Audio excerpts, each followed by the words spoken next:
أعوذ بالله من الشيطان الرجيم. بسم الله الرحمن الرحيم.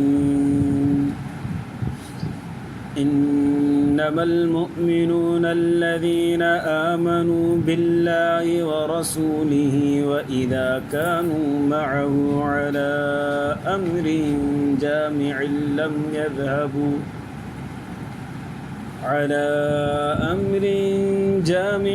لم يذهبوا حتى يستأذنوه.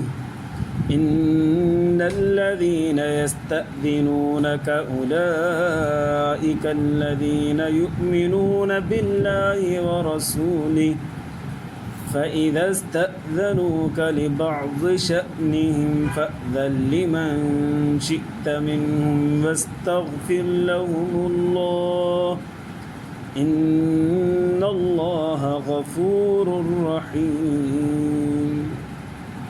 لا تجعلوا دعاء الرسول بينكم كدعاء بعضكم بعضا قد يعلم الله الذين يتسللون منكم لواذا فليحذر الذين يخالفون عن أمره أن تصيبهم فتنة أو يصيبهم عذاب أليم. ألا إن لله ما في السماوات والأرض قد يعلم ما أنتم عليه ويوم يرجعون إليه فينبئهم بما عملوا والله بكل شيء عليم. درود شريف. اللهم صل على سيدنا محمد وعلى آل سيدنا محمد. رب زدني علما وارزقني فهما سبحانك لا علم لنا إلا ما मुझे मुअज़्ज़ज़ मोहतरम मुकर्रम मुजाहिद मुवाहिद भाइरों दोस्तों ऐं बुज़ुर्गो, 18 सिपारो सूरत नूर आयत नंबर 62 खां वठी 64 ताईं मूं तव्हांजे साम्हूं तिलावत कयो। हिन आयत जे अंदरि हिननि आयतुनि जे अंदरि अल्लाह तबारक व तआला 2 हुकुम नाज़िल फ़रमाया।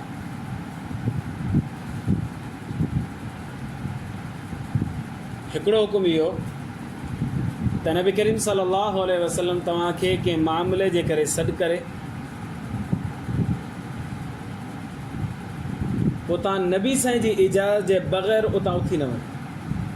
जेसि ताईं नबी सल्लल्लाहु अलैहि वसल्लम पाण इजाज़त न ॾियनि या तव्हां इजाज़त वठो पोइ नबी सल्लल्लाहु अलैहि वसल्लम तव्हांखे इजाज़त ॾियनि पोइ वञो, बग़ैर इजाज़त जे न उथो। हिकिड़ो हुकुम इहो।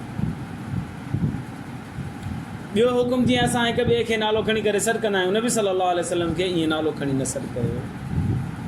इहे 2 हुकुम अल्लाह साईं सूरत नूर जे आख़िरी रुकू जे अंदरि 4 आयतुनि में ज़िक्र फ़रमायो। इरशाद बारी ताला इन्नमल मुमिनून अल्लज़ीना आमनू बिल्लाहि व रसूलिही, बेशक उहे ई माण्हू ईमान वारा आहिनि जेके अल्लाह ऐं अल्लाह जे रसूल जे मथां ईमान आणनि था पिया। फ़इज़ा कानू मअहू अला अम्रिन जामिअन, ऐं जॾहिं इहे ईमान वारा नबी सल्लल्लाहु अलैहि वसल्लम वटि अचनि था, मिलनि था, मुलाक़ात कनि था पिया, अहिड़े मामले जे मथां जेको सभिनि खे जमा करण वारो आहे मामिलो, लम यज़हबू, पोइ उथी वञनि नथा, हत्ता यस्तअज़िनू, हत्ता के हू नबी सल्लल्लाहु अलैहि वसल्लम खां इजाज़त न वठनि, जेसि ताईं इजाज़त नथा वठनि तेसीं वञनि कोन था। इन्नल्लज़ीन यस्तअज़िनूनक, बेशक उहे माण्हू जेके तव्हां खां इजाज़त वठनि था, उलाइक अल्लज़ीन युमिनून बिल्लाहि व रसूलिही, इहे ई माण्हू उहे आहिनि जेके अल्लाह ऐं अल्लाह जे रसूल जे मथां ईमान आणनि था। फ़इज़ा इस्तअज़नूक, जॾहिं ही अव्हां खां इजाज़त वठनि, ए मोहम्मद सल्लल्लाहु अलैहि वसल्लम, अव्हां खां जॾहिं इजाज़त वठनि था पिया, लिबाज़ शानिन, पंहिंजे कंहिं बाज़ कम जे लाइ, फ़अज़न लिमन शिअत मिनहुम, पोइ उन्हनि मंझां जंहिंखे वणे तव्हां इजाज़त ॾेई छॾियो। वस्तग़फिर लहुमुल्लाह, ऐं अल्लाह खां इस्तग़फ़ार कंदा रहो उन्हनि जे लाइ जेके इजाज़त वठी विया अथनि। इन अल्लाह गफ़ूर रहीम, बेशक अल्लाह बख़्शणहार ऐं महिरबान आहे। इन आयतुनि जो शान नुज़ूल इहो आहे त नबी करीम सल्लल्लाहु अलैहि वसल्लम जंग अहज़ाब जे मौक़े ते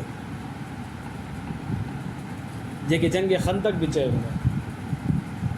नबी सल्लल्लाहु अलैहि वसल्लम माण्हुनि खे सहाबा किराम खे जमा कयो त तव्हांजो छा मशवरो आहे हिन मामले जे अंदरि त एॾी वॾी फ़ौज अचे थी पई। जंग अहज़ाब जे अंदरि मुशरिकीन मक्का त पंहिंजी जॻह ते हुआ, पर कई क़बीलनि खे हुननि जमा कयो। रस्तनि में कई नबी सल्लल्लाहु अलैहि वसल्लम जा दुश्मन जेके हुआ उहे हुननि सां मिली पिया ऐं मिली सिली करे नबी सल्लल्लाहु अलैहि वसल्लम जे मदीने मुनव्वर ते हमला वरिता। अल्लाह जो रसूल सल्लल्लाहु अलैहि वसल्लम इजाज़त पियो मशवरो पियो करे, सभिनि खे सॾु कयो नबी सल्लल्लाहु अलैहि वसल्लम। साहबा किराम बि हुन में शामिल आहे ऐं मुनाफ़िकीन बि हुन में शामिल आहे। नबी जेके ज़ाहिर में ईमान वारा, अंतर में त मुनाफ़िक आहे। नबी सल्लल्लाहु अलैहि वसल्लम सभिनि खे गॾु कयो। हाणे छा कजे, हेॾो वॾो लश्कर अचे थो पियो, मदीने खां ॿाहिरि निकिरी करे हुननि सां विढ़जे या मदीने में ई रही विढ़जे ऐं ॿियो को बंदोबस्तु कजे। सलमान फ़ारसी रज़ी अल्लाह ताला हिन मशवरो ॾिनो, साईं खंदक खोटिजे, मदीने में ई रही करे हुननि सां विढ़जे, पर खंदक खोटी वई। नबी सल्लल्लाहु अलैहि वसल्लम खे इहो मशवरो पसंदि आयो। पाण करीम सल्लल्लाहु अलैहि वसल्लम हुकुम ॾिनो त खंदक खोटियो। हाणे जेके मुनाफ़िक आहे न, उहे छा पिया कनि, मशवरे जे दरमियान में आहिस्ता आहिस्ता आहिस्ता लिकी लिकी उथिया लॻा, अखियूं हेठि करे, कंध हेठि करे आहिस्ता आहिस्ता लिकिया लॻा। उन्हनि जो जिहाद सां को गर्ज़ कोन हो, ईमान सां को गर्ज़ कोन हो, नबी सल्लल्लाहु अलैहि वसल्लम सां को वास्तो कोन हो। इन करे चाहिनि पिया असांजो छा वञनि पिया, निकिर पिया, लिकी लिकी निकिरनि पिया। ऐं जेके ईमान वारा हुआ उहे निकिरनि आख़िर ताईं ॼमिया वेठा हुआ।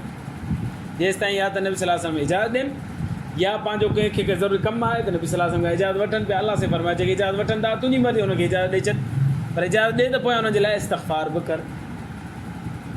अलाह बख़्शणहार ऐं महिरबान आहे। त इहा आयत मुनाफ़िकीन जे लाइ गिरफ़्त करण जे लाइ नाज़िल थी त उहे लिकी लिकी लिकी करे निकिरी हलिया था वञनि पिया। हुनखे इजाज़त न, ईअं बग़ैर इजाज़त हुनखे न वञणु घुरिजे। अच्छा, पोइ जॾहिं मशवरो थी वियो खंदक खोटण जो, हाणे नबी सल्लल्लाहु अलैहि वसल्लम बनफ़्स नफ़ीस पाण औज़ार खयो ऐं खंदक खोटणु शुरू कयो। सभु साहबनि बि शुरू कयो। हिकिड़ी वॾी तवील खंदक खोटी वई।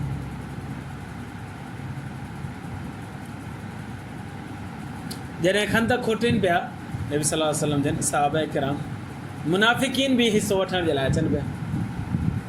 तव्हां त हुनखे शक न पए त भणा असां मुनाफ़िक आहियूं। हू बि शुमूलियत कनि पिया, पर थोरा घणा 4-5 धक हणी वरी आहिस्ता आहिस्ता आहिस्ता आहिस्ता किसक सूरत पढ़नि पिया, लिखी हलिया पिया। ऐं ईमान वारा डट जी महिनत कनि पिया। साहबी सगोरा वॾो ज़ोर हणनि पिया खंदक खोटण में। ऐं वरी जेकॾहिं कंहिंखे कमु बि हो त वरी नबी सल्लल्लाहु अलैहि वसल्लम इजाज़त, साईं मूंखे फलाणो थोरो कमु आहे, जेकॾहिं इजाज़त ॾियो त मां वञा, त नबी सल्लल्लाहु अलैहि वसल्लम इजाज़त ॾियनि पिया ऐं पंहिंजे कम सां हलिया पिया। हितां जो हिकिड़ो मसइलो निकितो त हाकिम वक़्त, फ़ुक़हा किराम लिखियो, हाकिम वक़्त के मामले जे, दीनी मामले जे सेट करण जे लाइ या हुन जे लाइ मशवरो वठण जे लाइ कंहिंखे सॾु करे थो पियो, अवाम खे सॾु करे थो पियो या पंहिंजे मातहतनि खे सॾु करे थो पियो, त हुननि जे वॾा लाज़िम आहे त उहे आख़िर ताईं वेठा रहनि ऐं हुनजी गौर सां ॻाल्हि ॿुधनि ऐं हुनखे मशवरो ॾियनि। ऐं जॾहिं हाकिम पाण इजाज़त नथो ॾिए तेसि ताईं न वञनि, या इजाज़त वठनि पोइ हाकिम इजाज़त ॾिए त पोइ हलिया वञनि। हीउ हुकुम जेको आहे ख़ासि नबी सल्लल्लाहु अलैहि वसल्लम सां न आहे, बल्कि हर हुक्मरान जे, इस्लामी हुक्मरान जे लाइ आहे जेको पंहिंजे मातहतनि खे सॾे थो या रइयत खे सॾे थो कंहिं इस्लामी मामले जे मथां मशवरे जे लाइ, त पोइ बग़ैर हुनजी इजाज़त जे वञणु जाइज़ कोन थींदो जेसीं ताईं हाकिम इजाज़त नथो ॾिए। या इजाज़त वठूं कंहिं कम जे लाइ, हाकिम इजाज़त ॾिए त पोइ माण्हू वञे, बग़ैर इजाज़त जे वञणु सही न आहे।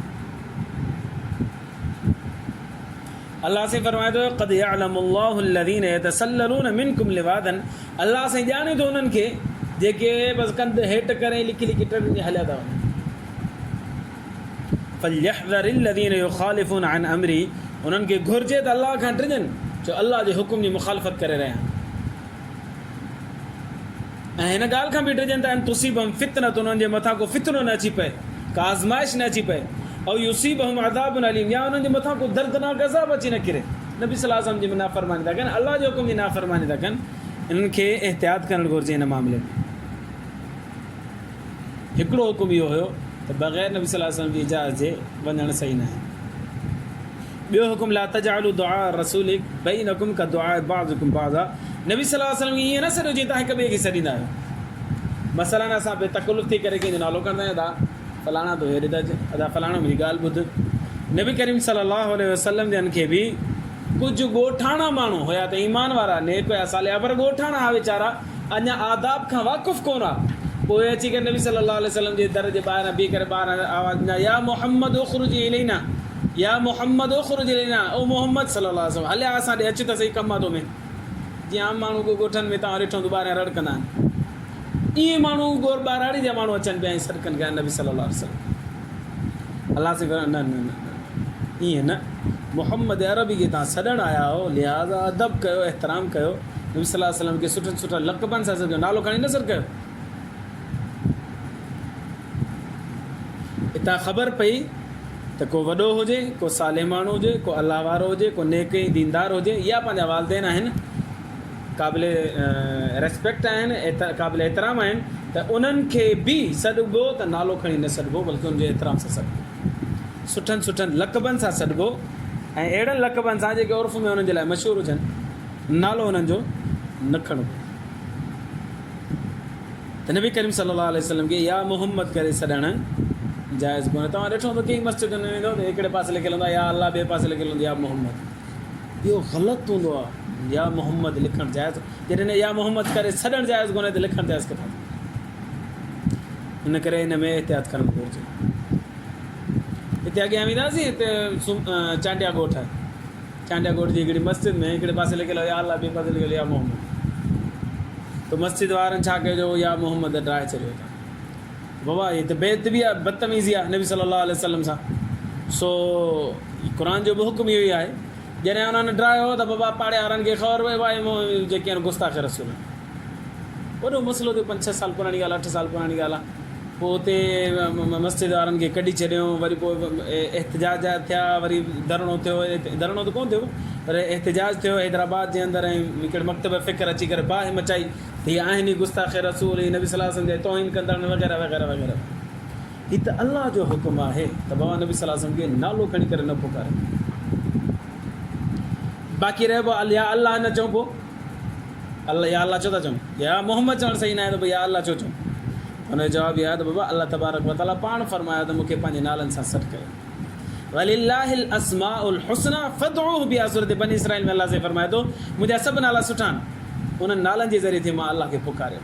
हाणे या अलाह चइजे त बि सही आहे, या रहमान चइजे त बि सही आहे, या रहीम चइजे या सही आहे, या रऊफ़ चइजे या शकूर चइजे इहो बि सही आहे। त अलाह जा सभु नाला सही आहिनि। अलाह साईं पाण इजाज़त ॾे मूंखे पंहिंजे नालनि सां सॾु कयो, ऐं अलाह साईं वरी पाण ई पाबंदी थो हणे त नबी सल्लल्लाहु अलैहि वसल्लम ईअं न सॾु कयो जीअं तव्हां हिक ॿिए खे सॾु कंदा आहियो। लिहाज़ा जेकॾहिं या अलाह चऊं था त इहो बि अलाह जे हुकुम सां चऊं था, या मोहम्मद नथा चऊं त इहो बि अलाह जे हुकुम सां नथा चऊं। त ॿियो मसइलो इहो ख़बर पियो, नबी सल्लल्लाहु अलैहि वसल्लम खे नालो खणी करे सिधी पुकार करणु जाइज़ कोन्हे। नबी सल्लल्लाहु अलैहि वसल्लम खे सुठनि सुठनि अलक़ाबात सां ज़िक्र कजे। मुफ़स्सिरीन किराम, फ़ुक़हा किराम मसइलो कढियो त जहिड़े नमूने सां नबी सल्लल्लाहु अलैहि वसल्लम क़ाबिल ताज़ीम आहिनि त उन्हनि खे बि अलक़ाबात सां सॾणु घुरिजे। अहिड़े नमूने सां वालदेन आहिनि, वॾा आलिम सगोर आहिनि, नेक माण्हू आहिनि, साले आहिनि, चाचो आहे, मामू आहे, इहे बि क़ाबिल एतिराम आहिनि त उन्हनि खे बि अलक़ाबात सां सॾु कजे, नालो खणी उन्हनि खे बि न सॾु कजे। अला इन्न लिल्लाहि मा फ़िस समावाति वल अर्ज़, बेशक ख़बरदार, बेशक अल्लाह तबारक व तआला ई मालिक आहे आसमाननि ऐं ज़मीननि जो। जॾहिं उहो मालिक आहे त चवण बि हुनजो मञिबो।